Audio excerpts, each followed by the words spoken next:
जय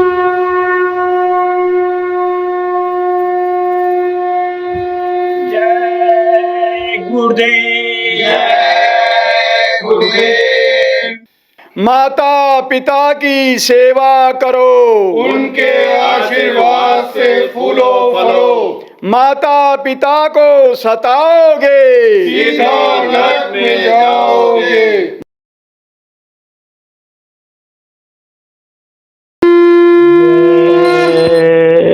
गुरुदेव। मैं हर के नजर करो मेरी ओर, दया के नजर करो मेरी ओर।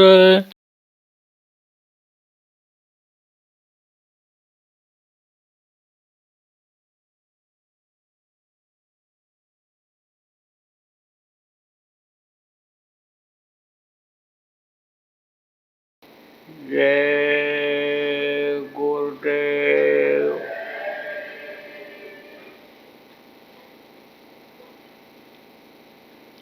सर्वसमर्थ, सर्वत्र अस्मरणीय परम पूज्य गुरु जी महाराज, उपस्थित सभी सत्संगी धर्म प्रेमी साधक बच्चे एवं बच्चियों, गुरु महाराज की दया मेहर हुई और आज 6 सितंबर 2021 को सायंकाल के बेला में देवगढ़ राजस्थान के आप प्रेमियों का सत्संग के माध्यम से दर्शन का अवसर मिला। आप लोगों के ऊपर भी दया कृपा मेहरबानी परमात्मा की हुई कि आप लोग घर के अपने कामकाज से निकलकर सत्संग सुनने के लिए आए। आप लोग पहले कथा भागवत प्रवचन तो सुने होंगे, लेकिन कुछ लोग ऐसे भी आप हैं कि जो सत्संग नहीं सुने।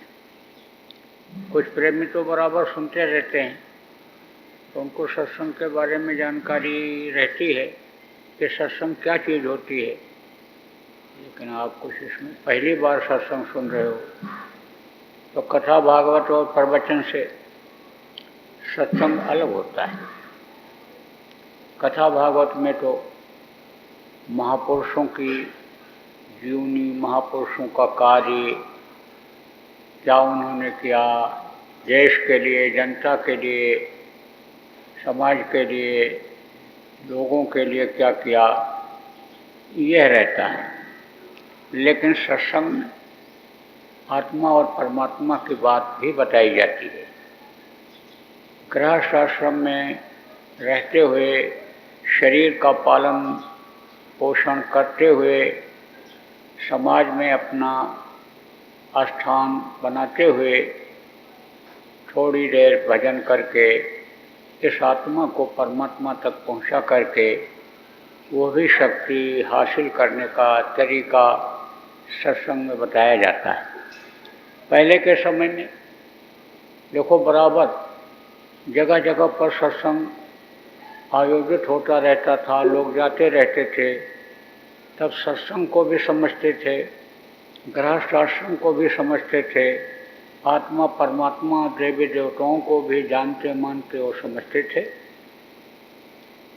और तब ये जब गृहस्थ आश्रम में रह करके गृहस्थ धर्म का पालन आदमी करता था, तब देखो बड़ी खुशहाली थी, कोई भी दुखी नहीं रहता था।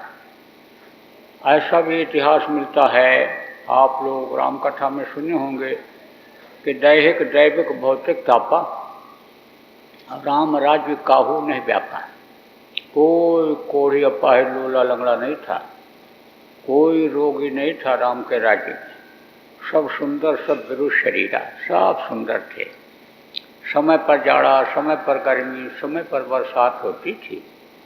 काश्तकार अपने खेत में खड़ा होकर के हाथ जोड़ करके पानी मांगता था, बादल बरस जाते थे। आप देखो, वीर तरकश से तीर निकाल करके धनुष पे चढ़ा करके मारता, दुश्मन को मार करके तरकश में तीर फेरा जाया करती थी। आप लोग धार्मिक हो, धार्मिक न होते धर्म कर्म की बात सुनने के लिए क्यों आते? तो आपने सुना होगा कि बब्रेक इतना बहादुर था कि तीर को धनुष पे चढ़ा करके छोड़ता था और वो मार करके वापस आ जाता था। कृष्ण ने जब महाभारत शुरू होने को हुआ था तो आजमाइश करके देखा था। आपने सुना होगा तो आपको मालूम होगा, नहीं सुना होगा तो संकेत में आपको बताता हूँ। बब्रेक खड़ा हुआ था, कृष्ण जा रहे थे, जायजा ले रहे थे। पूछे, तू कौन है, यहाँ क्यों खड़ा है? मैं बब्रेक हूँ, लड़ाई लड़ने के लिए खड़ा हूँ। तो तेरे पास हथियार? बोला, मेरे पास तो केवल ये 3 तीर है। तो 3 तीर से तू इतना बड़ा महाभारत कैसे लड़ेगा? बोला, एक एक तीर कमाल दिखाएंगे। क्या कमाल दिखाएंगे? वो तो वक्त पर बताऊंगा, समय पर कमाल दिखाऊंगा। बोला, तू अब भी कुछ दिखा सकता है? बोले, कृष्ण बोले कि अब भी दिखा सकता है कुछ? कहाँ दिखा दूंगा? तीर निकाला और कहा, देखो इसको मैं छोड़ने जा रहा हूँ, और पीपल के पेड़ के ऊपर जितने भी पत्ते हैं सबको ये नट्ठी करके नीचे आएगा, और ज़मीन में जो भी पत्ते पड़े हैं सूखे और गीले उनको भी ये बींधेगा, नट्ठी करेगा, और उसके बाद फिर मेरे पास वापस आ जाएगा। तो एक पत्ते को तो कृष्ण ने मुट्ठी में ले लिया और दूसरे पत्ते को पैर के नीचे दबा दिया। सोचे, देखें मेरे पास कैसे आता है।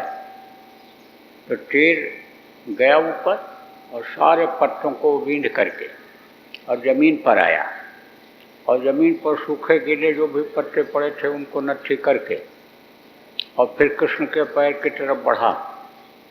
तब बब्रेक ने कहा कि अब पैर हटाओ, नहीं तो पैर नट्ठी हो जाएगा।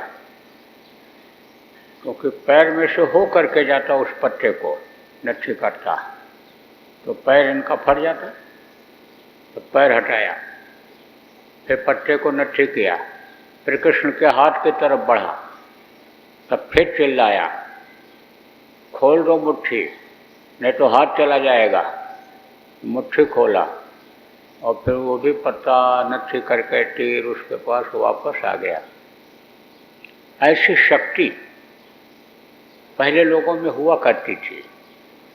आप देखो, सती अनसुईया ने ब्रह्मा विष्णु महेश को छोटा छोटा बच्चा बना दिया। सती सावित्री ने पति के प्राण को वापस ले लिया। खैर, ये तो इच्छा शक्ति बहुत जल्दी आ जाती है। अरुमा गरुमा महिमा या लघुमा जो सिद्धियां हैं बहुत जल्दी आ जाती हैं। और जो पीछे काम करने के लिए, धर्म की स्थापना के लिए आए, उन लोगों ने इन शक्तियों को अर्जित किया। तभी तो देखो, हनुमान उड़ करके पहाड़ ले करके वापस आए थे। इच्छा किया, अरुमा शक्ति उनके अंदर पैदा हो गई। अरुमा बहुत छोटी शक्ति को कहते हैं, छोटा रूप बना लेना, कि छोटा बन जाऊं तो उड़ूं।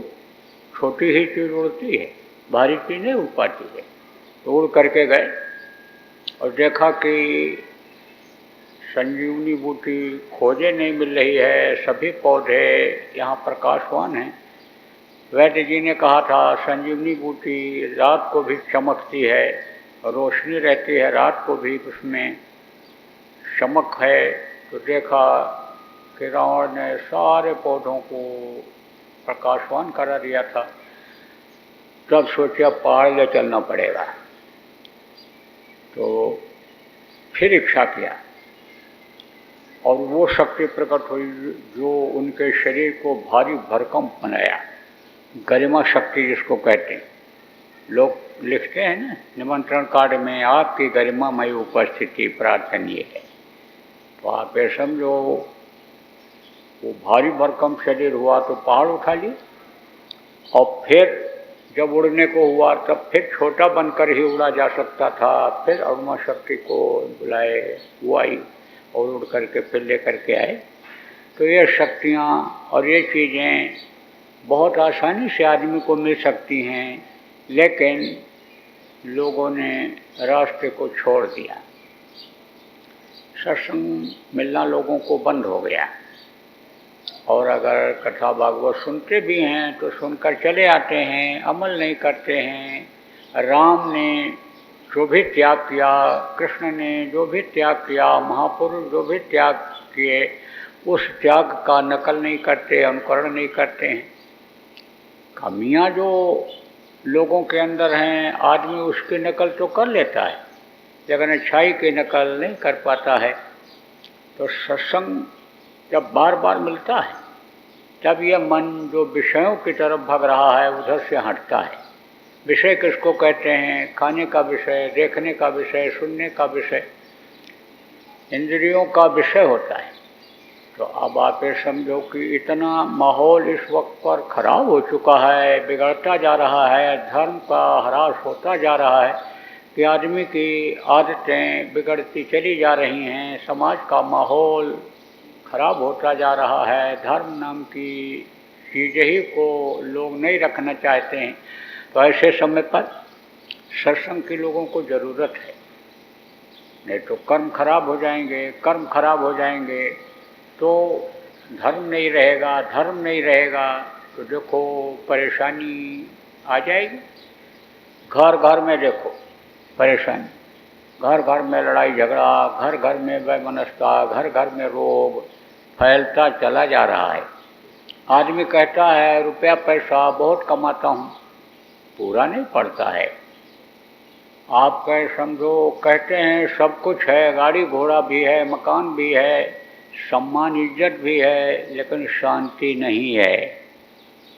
तो आप समझो शांति के लिए ही आदमी सब कुछ करता है कि सुकून मिलेगा, बच्चे को पालता है, पोसता है, पढ़ाता है, लिखाता है, किस लिए कि बुढ़ापे में दो रोटी का सहारा बनेगा, सुकून मिलेगा, शांति मिलेगी।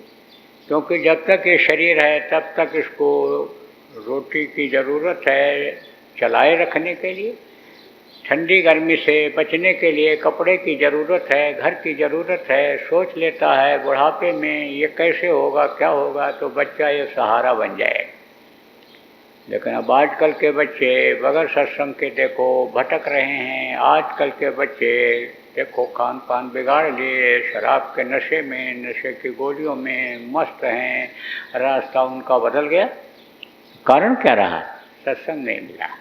सत्संग की ज़रूरत है। तो आप सब लोग सत्संग सुनने के लिए आए हो, मोटी मोटी बातें आप लोगों को बताऊंगा, लोक बनाने की भी बात बताऊंगा, परलोक बनाने की भी बात बताऊंगा आपको। आप कहोगे भाई लोक बनाना किसको कहते हैं, परलोक बनाना किसको कहते हैं? लोक उसको कहते हैं कि जहाँ पर आप रहते हो, इस जगह का नाम है मृत्युलोक। मृत्युलोक में बहुत तरह के लोग रहते हैं, आप देखते हो। आपके देवगढ़ में ही देखो, आपके गांव में ही देखो, हर तरह के लोग मिलेंगे आपको। कैसे धनी मानी, मध्यम श्रेणी के और छोटे लोग मिलेंगे, कम पैसे वाले मिलेंगे, जिनको आप गरीब कहते हो। अब ये ज़रूर है कि शहरों में करोड़ तक भी रहता है आदमी के पास, गांव में करोड़ नहीं लाख ही सही, लेकिन वो हज़ार वालों से तो लाख वाला ही बड़ा होता है। हर जगह आप देखो कि हर जगह पर लोग रहते हैं, तो जहाँ जो जैसा रहता है उसकी उसी हिसाब से इज्जत रहती है, सम्मान रहता है। लोग कहते हैं भाई ये पैसे वाले बड़े आदमी हैं, ये अच्छा खाते हैं, अच्छा पहनते हैं, अच्छे घर में रहते हैं, इनको लोग प्रणाम सलाम करते हैं, इनकी इज्जत है, प्रतिष्ठित हैं, बड़े आदमी हैं। इनका लोक बना हुआ है। तो लोक बनाना इसको कहते हैं। परलोक बनाना किसको कहते हैं? जहाँ पर आप रहते हो ये मृत्यु लोक है, लेकिन इसके ऊपर भी लोक है, वो आपको नहीं मालूम है। जो लोग प्रवचन संतों का, सत्संग संतों का आप सुने होंगे, आपको थोड़ी बहुत जानकारी होगी, या जो संत मत की किताबों को पढ़े होंगे उनको ये जानकारी होगी, लेकिन सब लोगों को नहीं कि ऊपर भी लोक है, क्योंकि वो दिखाई नहीं पड़ता है।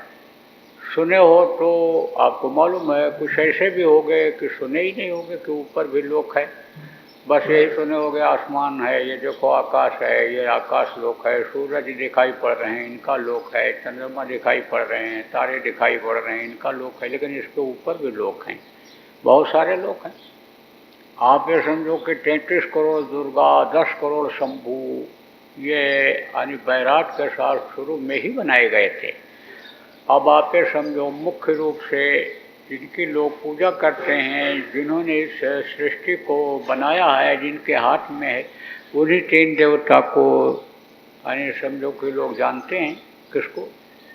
ब्रह्मा, विष्णु और महेश, 3 देवता कहते हैं। 3 देव रक्षा करें, ब्रह्मा, विष्णु, महेश। तो ये 3 देवता तो प्रमुख रूप से हैं। आप ये समझो शिव लोक पहले पड़ता है, फिर ब्रह्मा लोक पड़ता है, फिर विष्णु लोक पड़ता है, फिर यानी समझो शक्ति लोक पड़ता है, फिर उसके बाद में काल भगवान ईश्वर जिनको कहते हो उनका लोक पड़ता है, फिर ब्रह्म लोक, फिर पार ब्रह्म लोक, फिर सतलोक, अलख लोक, अगम लोक, अनामी लोक, बहुत सारे लोक हैं। तो जो वहाँ जाने लग जाए, आप ये समझो परलोक में जाने लग जाए, परलोक जो चला जाए, कहते हैं इनका परलोक बन गया। अब परलोक का मतलब अलग अलग लोग लगाते हैं, जिसको जहाँ तक की जानकारी हो गई वहीं तक वो कहता है ये हमारा देश है, और देश के बाहर चले जाओ कहते हैं वो परदेश है।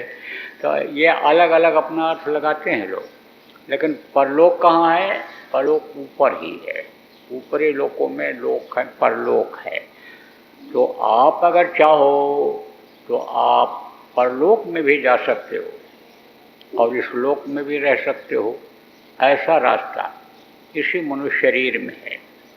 उस प्रभु ने इसको तैयार कराया है। प्रभु के दिए हुए मसाले से माँ के पेट में यह मनुष्य शरीर आपका बना है।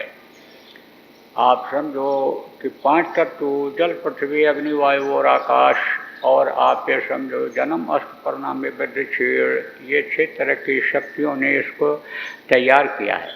तो केवल इसी में एक ऐसा रास्ता है कि जिससे परलोक में जाया जा सकता है।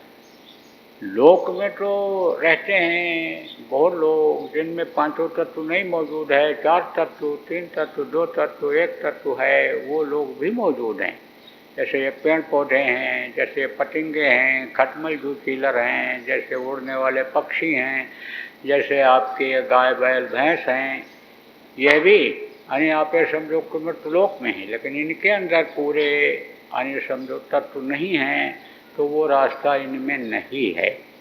काम तो यही करते हैं जो आप करते हो, खाते हो, बच्चा पैदा करते हो, दुनिया संसार से चले जाते हो, यही काम वो भी करते हैं। लेकिन साधन धाम मोक्ष कर द्वारा साधना का घर बताया, पूजा का मंदिर बताया गोस्वामी जी ने इसको। क्यों? क्योंकि साधना का ये मंदिर है और साधना के लिए ही ये बनाया गया है। ये सच्ची पूजा, जीवात्मा की पूजा, चेतन से चेतन की पूजा करने के लिए ये बनाया गया है। मोक्ष का दरवाज़ा इसी में है। मनुष्य शरीर में ही मुक्ति मोक्ष का दरवाज़ा है।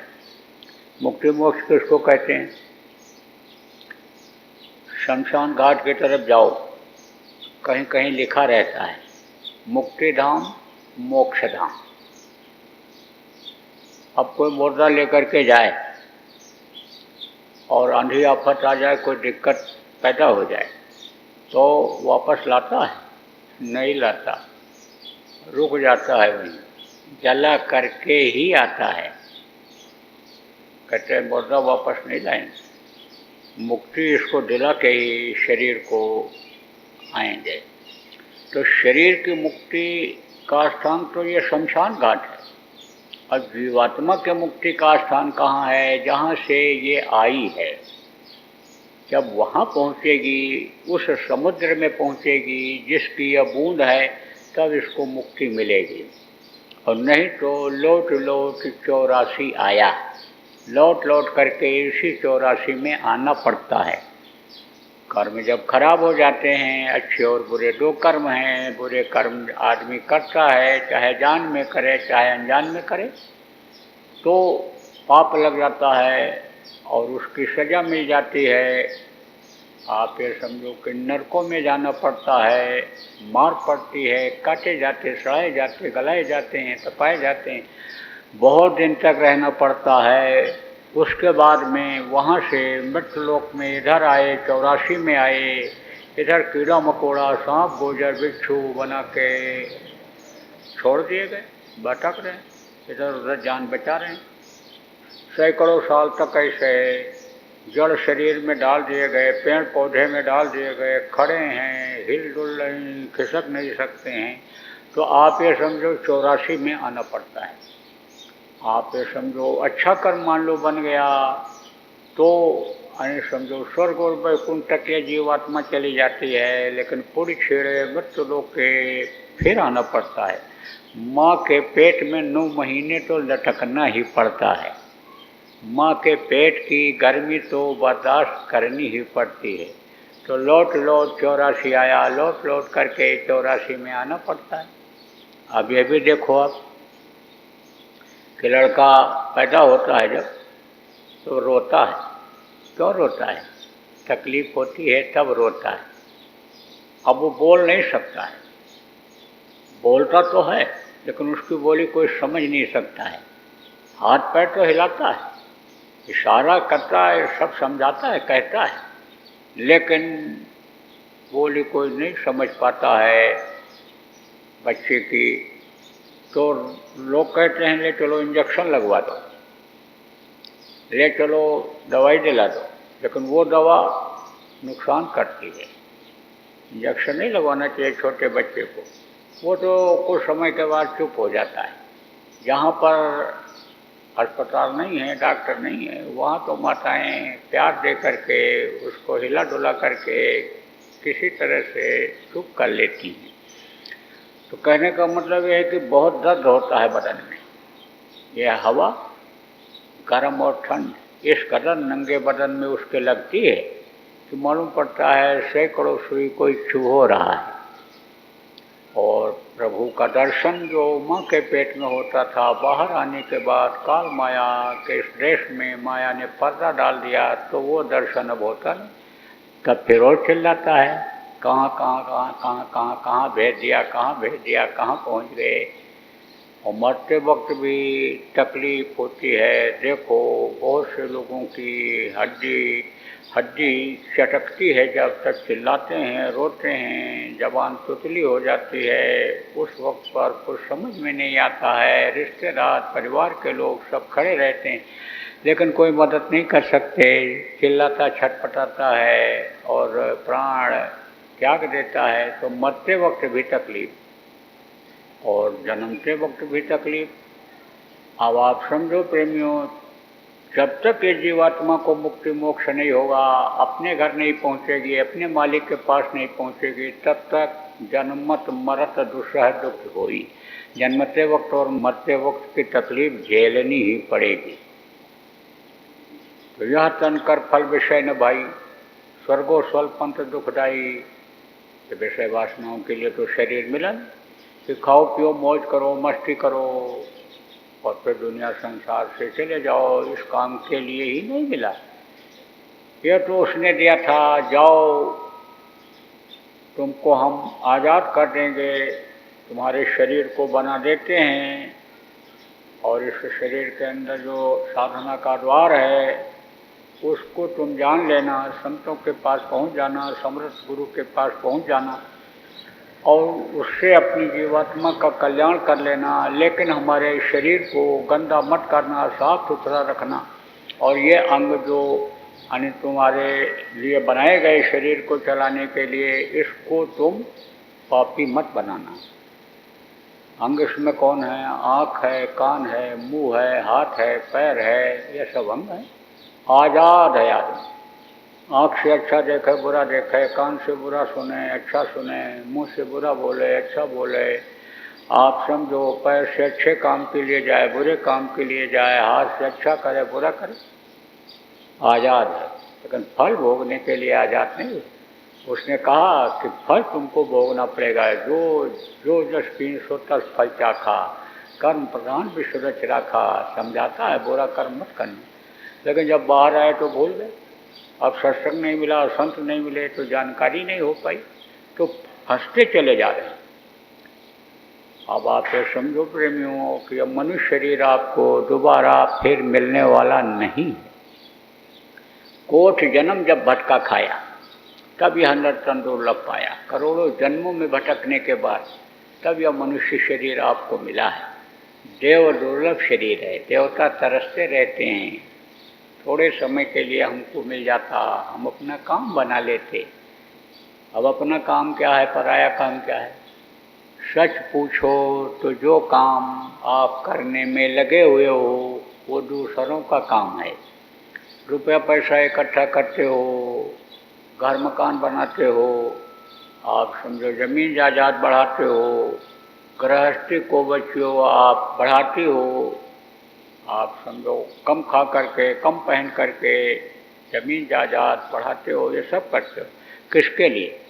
अपने लिए। अपने लिए नहीं, दूसरों के लिए वो हो रहा है। आपको तो छोड़ के जाना है, क्योंकि इसी घर को जिसमें आप कुछ लोग रहते हो, बाप दादा रहते थे, वो भी यही कहते थे, ये घर मेरा, ये घर मेरा, ये घर मेरा। उनका नहीं हुआ तो आपका कैसे होगा? यही चीज़ तो भूल गए। मौत को ही तो भूल गए कि मौत भी आएगी, और जब मौत आ जाएगी तो ये घर क्या, यानी ये मनुष्य रूपी ये किराए का मकान भी खाली करना पड़ेगा। यही चीज़ तो भूला हुआ है, और उसको भूल गए कि जो सब कुछ करता है, जो इस शरीर को चलाता है, जो सबका सृजनहार है, उस प्रभु को भूल गए। तो यही चीज़ तो भूल रहे हो, उसी को तो हमको आपको याद दिलाना है कि दोनों चीज़ याद रखो। ये न सोचो कि कल भी हमको मिलेगा, कहते हैं ना, यानी कल करना हो सो आज कर, और आज करे सो अब, और पल में परलय होत है, बहुत करोगे कब? कल किसी ने देखा है? किसी ने नहीं देखा। और आजकल तो देखो इस कलयुग में घर से आदमी निकले, कोई गारंटी नहीं है कि 2 घंटे के बाद ठीक ठाक अपने घर में वापस आ जाएगा। तो ऐसे समय में तो आपको कुछ वहाँ के लिए भी करना चाहिए, जहाँ पर इस काया कुटी को खाली करके जाना पड़ेगा। धरती का विधान ही यही है कि जो आया सो गया, जो पेड़ फला वो झड़ा, जो आग जली वो बुझी, तो जो पैदा हुआ वो मरा। तो आप कैसे रहोगे? आप देखो, राम जैसे भगवान चले गए, कृष्ण जैसे भगवान चले गए, कबीर गोस्वामी, पलटू, नानक, दादू, मीरा, भीखा, और आपके दास, और आपके ये जगजीवन दास, ये सब कितने आए। नाम तो उनका लिखा हुआ है किताबों में, लोग उनको मानते भी हैं, समाधि भी बना रखे हैं, लोग याद भी करते हैं, लेकिन वो मनुष्य शरीर में कहाँ रह गए। हमारे गुरु महाराज भी मनुष्य शरीर में आए थे, उनको भी छोड़ करके जाना पड़ा। तो आप समझो प्रेम में, आपको भी जाना पड़ेगा। इसलिए जो समय आपका बचा है उसमें अपना काम बना लो। तो अपना काम क्या है? यही जब मैंने बताया आपको, इस जीवात्मा को उस परमात्मा तक पहुंचा देना, उसमें मिला देना, क्या जिसकी ये अंश है। अंश किसको कहते हैं? सबसे छोटे टुकड़े को अंश कहते हैं। देख नहीं सकते हो आप, यही जीवात्मा आप में भी है, कीड़ा मकोड़ा, सांप गोजर बिच्छू में भी है, आँखों से जो कीड़े नहीं दिखाई पड़ते हैं उनमें भी यही बहुत छोटी है, वो परमात्मा की अंश है। 5 महीना 10 दिन का जब माँ के पेट में हो गए थे तब जीवात्मा डाली गई थी। तो आप ये समझो कि इस निकालने का, पहुँचाने का रास्ता इसी मनुष्य शरीर में है। अब जब कोई जानकार मिलता है तब ये बताता है। जानकार कौन होते हैं? कहा मानुष जन्म बड़ा अनमोल, और सदगुरु मिले तब दिया भेद खोल। देखो, गुरु और सदगुरु में अंतर है। गुरु तो बहुत तरह के बताए गए, माता पिता को भी गुरु बताया गया। जो कोई भी ज्ञान दे, जो कुछ भी कोई बतावे, तो वो गुरु का ही काम करता है और उसको लोग गुरु मान भी लेते हैं। चाहे अच्छा करना सिखावे, चाहे बुरा करना सिखावे। आप समझो, बुराई जो सिखाते हैं उनको भी लोग गुरु जी कहने लगते हैं, हमारे गुरु हैं ये। अब जिसको जितनी जानकारी होती है उतना वो बतलाता है।